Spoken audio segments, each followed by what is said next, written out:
आज का बाइबल का वचन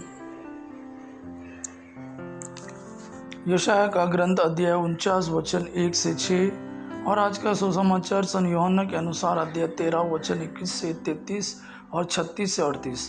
यशायाह का ग्रंथ अध्याय 49 वचन 1 से 6। दूरवर्ती द्वीप मेरी बात सुने, हे दूर के राष्ट्रों कान लगाकर सुनो।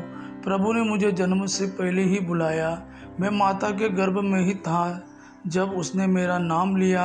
उसने मेरी वाणी को अपनी तलवार बना दिया और मुझे अपने हाथ की छाया में छिपा लिया। उसने मुझे एक नुकीला तीर बना दिया और मुझे अपने तरकश में रख लिया। उसने मुझसे कहा, तुम मेरे सेवक हो, मैं तुम में अपनी महिमा प्रकट करूंगा। इस प्रकार प्रभु ने मेरा सम्मान किया, मेरा ईश्वर ही मेरा बल है। मैं कहता था, मैंने बेकार ही काम किया है, मैंने व्यर्थ ही अपनी शक्ति खर्च की है। प्रभु ही मेरा न्याय करेगा, मेरा पुरस्कार उसी के हाथ में है। परंतु जिसने मुझे माता के गर्भ से ही अपना सेवक बना लिया है, ताकि मैं याकूब को उसके पास ले चलूं और उसके लिए इज़राइल को इकट्ठा कर लूं, वही प्रभु अब यह कहता है, याकूब के वंशों का उद्धार करने तथा इज़राइल के बचे हुए लोगों को वापस ले आने के लिए ही तुम मेरा सेवक नहीं बना। मैं तुम्हें राष्ट्रों की ज्योति बना दूंगा, जिससे मेरा मुक्ति विधान पृथ्वी के सीमांतों तक फैल जाए।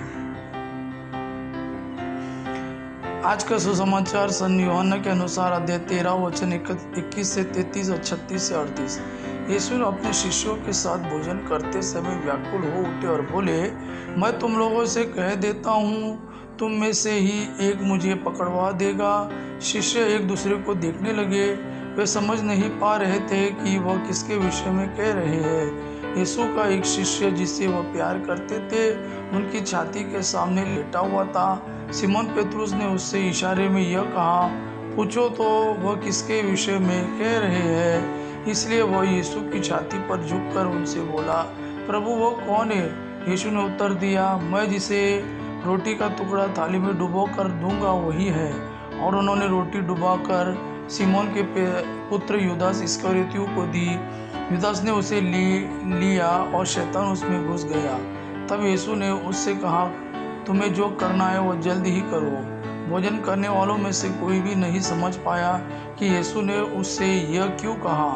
यूदास के पास थैली थी, इसलिए कुछ लोग यह समझते थे कि यीशु ने उससे यह कहा होगा कि हमें पर्व के लिए जो कुछ चाहिए वो खरीद लेना अथवा गरीबों को कुछ दान देना। टुकड़ा लेकर यूदास तुरंत बाहर चला गया। उस समय रात हो चली थी। यूदास के चले जाने के बाद यीशु ने कहा, अब मानव पुत्र महिमान्वित हुआ और उसके द्वारा ईश्वर की महिमा प्रकट हुई। यदि उसके द्वारा ईश्वर की महिमा प्रकट हुई तो ईश्वर भी उसे अपने यहाँ महिमान्वित करेगा और वह शीघ्र ही उसे महिमान्वित करेगा।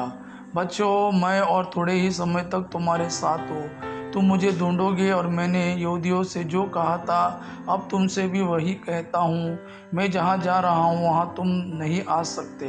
सिमोन पेतरुस ने उनसे कहा, प्रभु आप कहाँ जा रहे हैं? यीशु ने उसे उत्तर दिया, मैं जहाँ जा रहा हूँ वहाँ तुम इस समय मेरे पीछे नहीं आ सकते, तुम वहाँ बाद में आओगे। पेतरुस ने उससे कहा, प्रभु मैं इस समय आपके पीछे क्यों नहीं आ सकता, मैं आपके लिए अपने प्राण दे दूंगा। यीशु ने उत्तर दिया, तुम मेरे लिए अपने प्राण दोगे?